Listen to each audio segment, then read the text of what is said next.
Coming up tonight, Boya Diocese gears up to receive 7 of its sons into the diaconal order of the church. The ordination mass for these acolytes takes place tomorrow, Saturday. We seize up preparations for the grand event. Caritas of the Diocese of Boya kits in psychosocial and mental health. The one-day training took place earlier today. And a Catholic priest appointed in Cameroon's Board of Elections has taken his oath of office. Those are headlines. The details and more in the minutes ahead. Stay with us.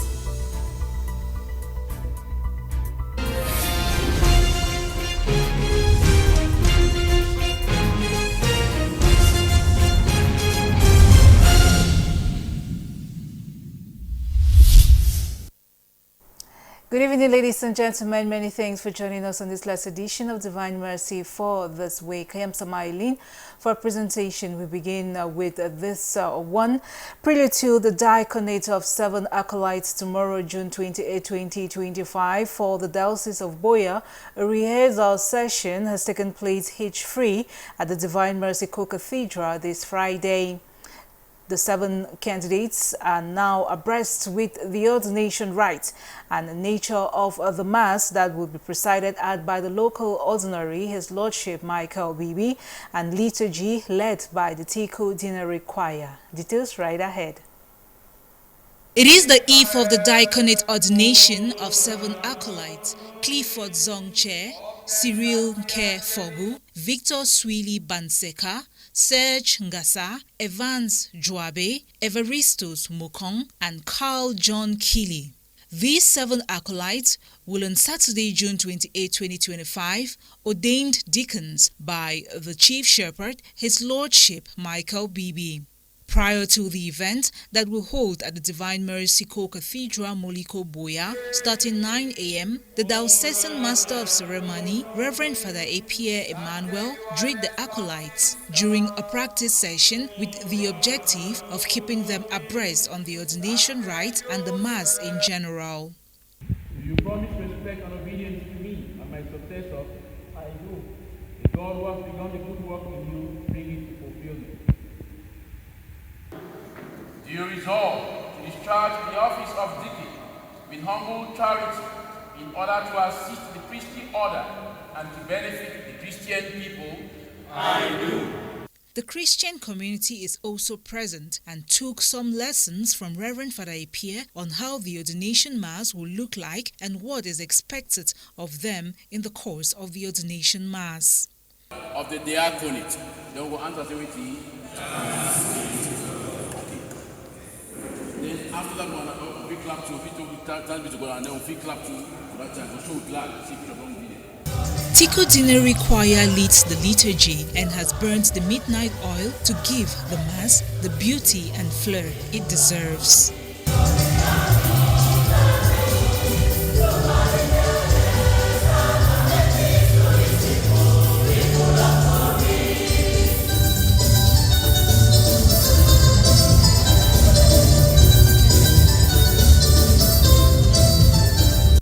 After the session that lasted few hours, the 7 candidates then moved to the Bishop's Chapel at the small Sopo Cathedral for the admission into candidacy Mass.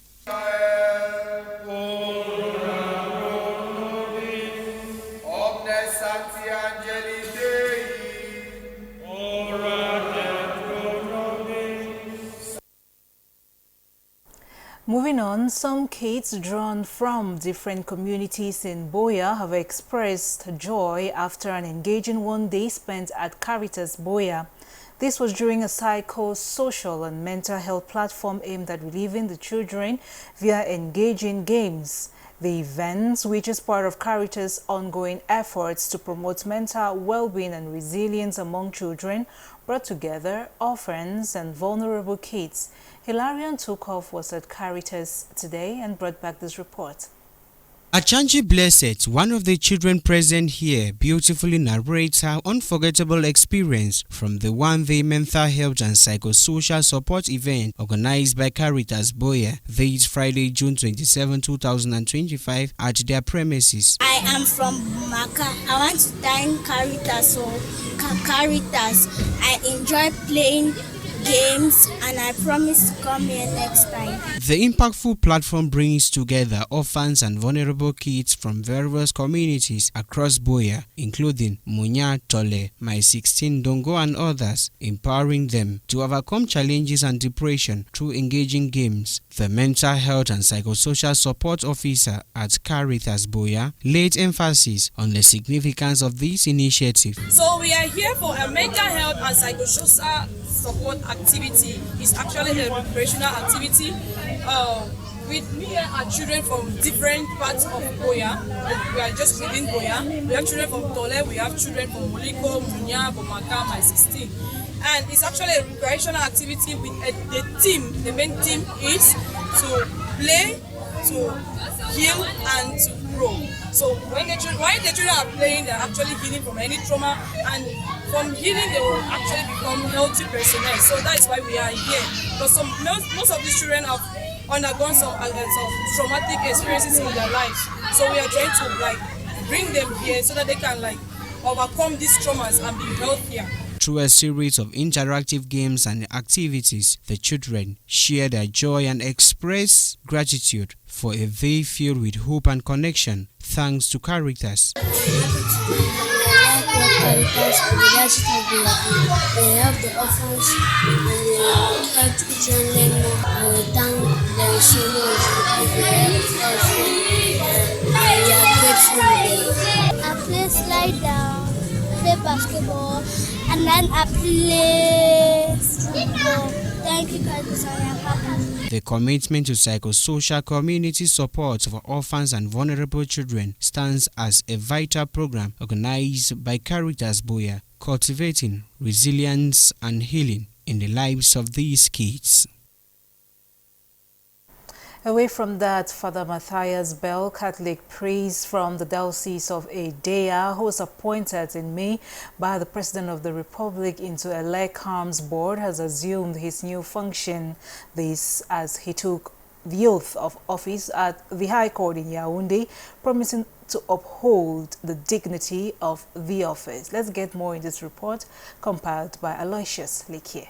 Taking the oath at the Yaoundé Central Administrative Court in the presence of judges, elections, Cameroon members, as well as brother priests and Christians, Reverend Father Abbé Matthias from the Diocese of Edea, who through a presidential decree was appointed to the LECAMS board on May 19, 2025, promised to uphold the office with dignity and respect all the laid down constitutional norms. Monsieur le Président, Mr. President, honorable members of the Constitutional Council, I swear to exercise my functions with thorough impartiality in respect of the Constitution and the laws, and keep the secrets of deliberations and votes, not to take any public position, not to give any consultations on questions related to the competence of Elections Cameroon.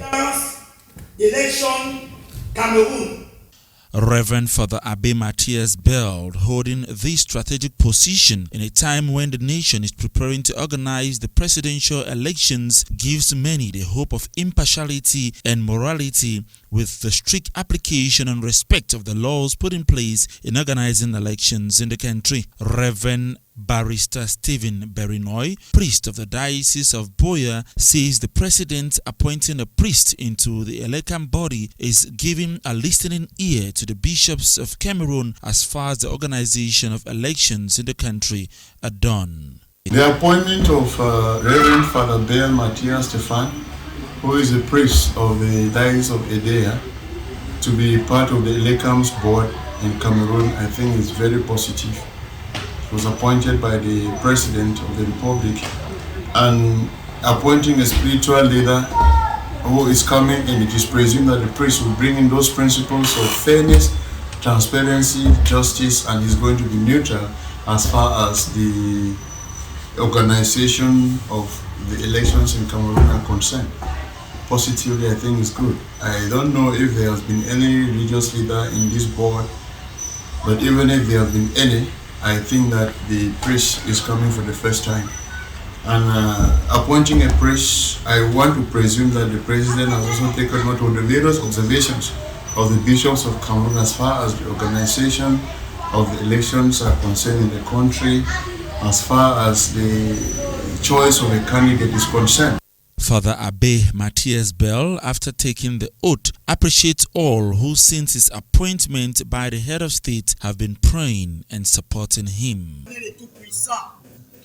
Toi qui dans tes desseins insondables as choisi ce jour pour que ton humble serviteur puisse prêter serment devant la nation pour son engagement en faveur des élections transparentes, apaisées et équitables pour le bien de tout le peuple camerounais. As he takes the oath of service, many are wishing for, while others are observing to see a change in the ways elections in the country are organized. Precious Life Foundation Buea joined the international community yesterday, the 26th day of June 2025, to commemorate the International Day Against Drug Abuse and Illicit Trafficking under the theme Break Every Chain, Prevention, Treatment and Recovery for All, held at the Women Empowerment and the Family Center. The event aimed to sensitize the public on the harmful effects of substance abuse and its devastating impact on individuals and the community. Nadezhda Nchugme was part of that event. Her report. In order to fight against drug abuse and illicit trafficking within Buea and its surrounding communities, Precious Life Foundation, in collaboration with local authorities and residents, commemorated the International Day Against Drug Abuse at the Women Empowerment and the Family Center. The event featured talks from administrators and community stakeholders, all centered on raising awareness and bringing out strategies to combat the growing threat of substance abuse, particularly among the youth. All hands should be on deck. Even the administrators of the various quarters have to dissociate themselves from involving themselves with these drug cartels, and also to denounce any of these youths who are involved in this practice. Many of them brand even quarter administrators as blacklegs, and I believe that if all of us put our hands on deck, this drug abuse will be eradicated. And especially with those joints, drug-consuming joints that are present in every corner of our communities, the moment we dislocate them from their hideouts, drug abuse will be a thing of the past before long. Speaking at the event, representative of the Delegate for Youth and Civic Education for the Southwest Region, Epie Ebule, emphasized the far-reaching consequences of drug abuse and urged continuous sensitization and support systems for prevention. Education and awareness programs can help prevent drug trafficking by providing information about the dangers of drug abuse and the consequences of drug trafficking. So this program can target the youth, young people, parents, and other community members to help reduce the demands for the drugs. So we need to go, as a youth affairs counselor, we need to go through to those youths and talk to them. According to the founder of Precious Life Foundation, Clarice Simo, in line with the theme for this year's celebration, the gathering reinforced the need for sustained efforts and collective responsibility in creating a drug-free environment. Some of the treatment now is eating. Some of the treatment now is based in your mental health. Because they don't bathe, they say if they bathe, the thing will come out of their body. I've never heard. Just imagine. So, but now when they have been taking proper, their nutrition is being taken care of, and they take care of yourself, that they look good. You see that they'll see that they have started feeding into the society, and they'll be like the others. Now recover all.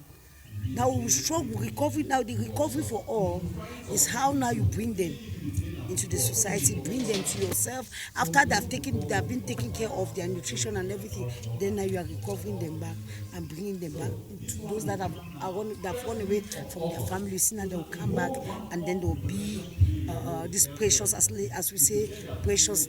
Life is so precious to be wasted that this life will not be wasted. The day, recognized annually by the United Nations, reflects a global commitment to tackle drug abuse and foster international cooperation towards lasting solutions.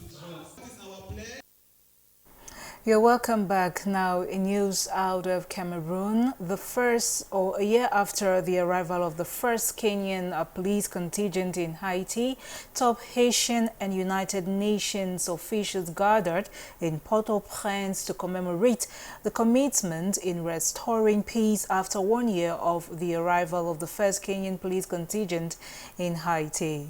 Plus, residents of Gaza City are receiving aid in an organized manner, sparking relief and hope among thousands who have endured hunger, looting, and violence during chaotic aid deliveries. Details on these international stories and more with Magdalene Wendo. A year after the arrival of the first Kenyan police contingent in Haiti, top Haitian and United Nations officials gathered in Port-au-Prince on Thursday to commemorate the milestone and reaffirm their commitment to restoring peace in the gang-ravaged Caribbean nation. The 800 Kenyan police officers are deployed under the Multinational Security Support Mission, a UN-backed initiative aimed at helping Haiti's overwhelmed national police counter increasingly powerful armed gangs. They are joined by the security forces from Jamaica, Guatemala, and El Salvador. Maria Isabel Salvador, representative of the UN Secretary General in Haiti and head of the United Nations Integrated Office in Haiti, emphasized the importance of the MSS to Haiti's fragile security landscape. The MSS mission plays in providing operational support to the Haitian National Police by building its capacity through the planning and conduct of joint security operations as it works to counter gangs and improve security conditions in Haiti. Force Commander of the mission, Godfrey Utunge, began his remarks with a moment of silence for Haitian and Kenyan officers killed in the line of duty. He acknowledged the complexity of the task ahead but remained hopeful. We are aware of the fact that the journey towards lasting peace is not always easy.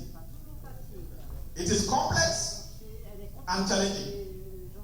However, with continued support, commitment, and collaboration, I firmly believe that we can build Haiti, where conflict is replaced by tranquility and the Haitian people. Despite the growing international support, the mission continues to face significant hurdles. Gangs currently are estimated to control 85% of Port-au-Prince and are expanding their grip. Elsewhere, for the first time in months, residents of Gaza City are receiving flour in an organized manner, sparkling relief and cautious optimism among thousands who have endured hunger, looting, and violence during chaotic aid deliveries. Recently, a large crowd gathered at a distribution point in Gaza City as aid workers in yellow vests handed out sacks of flour bearing the United Nations World Food Programme logo. This rare delivery came after months of blocked aid and failed distribution attempts marked by stampedes and theft. We were very happy to receive this, as we had waited for months without having flour or eating much, and my children would always cry. Thank God that the truck are secured and we can receive orderly. Now, Gaza's powerful clans say they are stepping in to ensure fair and secure distribution. Meanwhile, Israel's Defense Coordination Agency, COGAT, confirmed that trucks carrying medical supplies and 2,000 blood units reached southern Gaza, aiming to bolster health facilities like Nazar Hospital, which continue to struggle amid the conflict. Kenya's northern Kakuma refugee camp is home to more than 300,000 people who have fled conflicts in dozens of East African countries. For the young people there, traditional and modern dances are helping them to stay occupied as they face an uncertain future due to funding cuts. The Acholi people, mostly from Uganda and South Sudan, are among refugees who live in Kakuma camp, which was established in 1992 as a safe haven for people fleeing conflicts from dozens of East African countries. The Swiss organization Terre des Hommes manages the playground here. They have to keep the culture alive because the moral values they learn from it, and also message of peace, convey message of peace, and then conveying message of togetherness on how they can be able to socialize with other communities. That's one of them. And also when children learn through cultures, they're able to showcase their heritage. And as the children dance and play beneath the sun, the only hope is that these child-friendly spaces remain operational for years. We've come to the end of this edition of the newscast, but before we go, once more, our headlines. Buea Diocese gears up to receive 7 of its sons into the diaconal order of the church. The ordination mass for these acolytes takes place tomorrow, Saturday. We looked at the preparations for the grand events during this newscast. Also, Caritas of the Diocese of Buea Kids in psychosocial and mental health. The one-day training took place earlier this Friday. And a Catholic priest appointed in Cameroon's Board of Elections has taken his oath of office. Thank you very much for viewing, and thank you for staying with us throughout the week. Do keep it locked down on Divine Mercy Radio Television. Mountain Echoes is up next. I have been Sama Eileen. Do have a blessed weekend.